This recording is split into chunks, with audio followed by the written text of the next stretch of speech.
please tell us what made you involved with this film, and why would you agree to a film like this?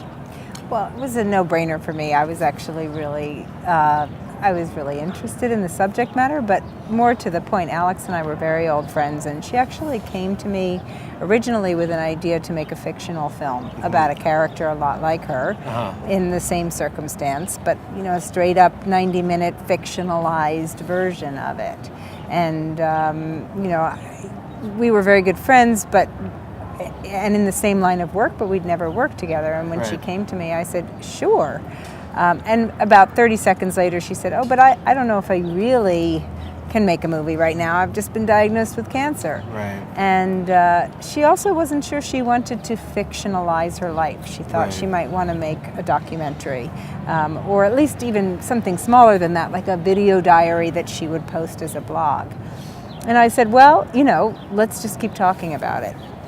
So we did, and we were really talking about which version we might make and what the movie would be, or was it even a movie?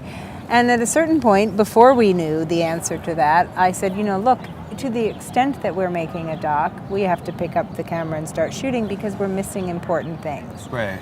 So we did before we really knew what the movie was going to be, and we kept talking about both versions, and we were shooting stuff and interviewing people we wanted to talk to, and it became clear, in part through the process of turning on the camera and talking about some of this stuff on camera, that both of these versions of the movie were one version, and that it was, in fact, a movie about the making of a movie under these very extreme circumstances.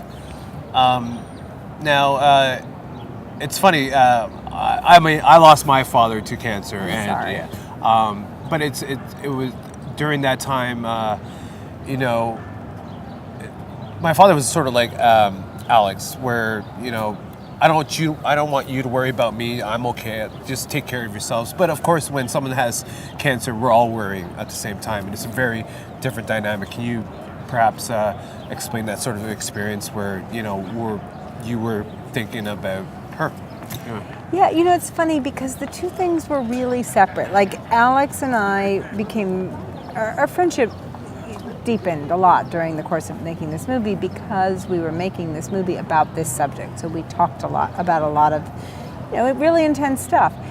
But my role as her friend, who wanted to help her through this experience, and my role as her collaborator, and I think she would have said the same, we tried to keep them separate. Not in the sense that we had I don't do that or I don't do that, but in the sense that there's a ton of stuff that we didn't shoot, that we just knew we weren't going to shoot, and the lines were occasionally blurry, like, oh, I have this appointment with this really cool new healer. Oh, can we shoot it? Yeah. But Alex was as excited about it as I was. I mean, we were both so excited about having these, we thought we were like on the yellow brick road, and she was really trying to cure her cancer.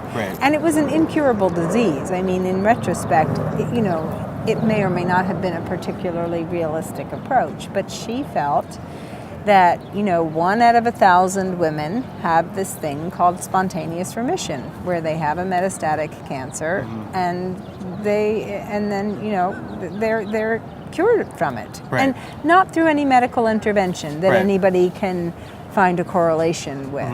It just happens, and she was going for it. The medical establishment has no interest in it, understandably so, because it's such an infrequent occurrence.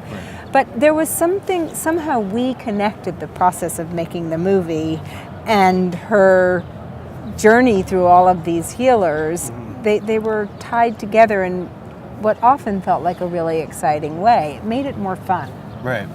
What do you think of your film after you've put this all together, and what are your thoughts now, which were probably different prior to filming, of course, so what are your thoughts now on your A Woman Like Me? Well, it's funny. It definitely is more of a documentary than I ever thought we would make.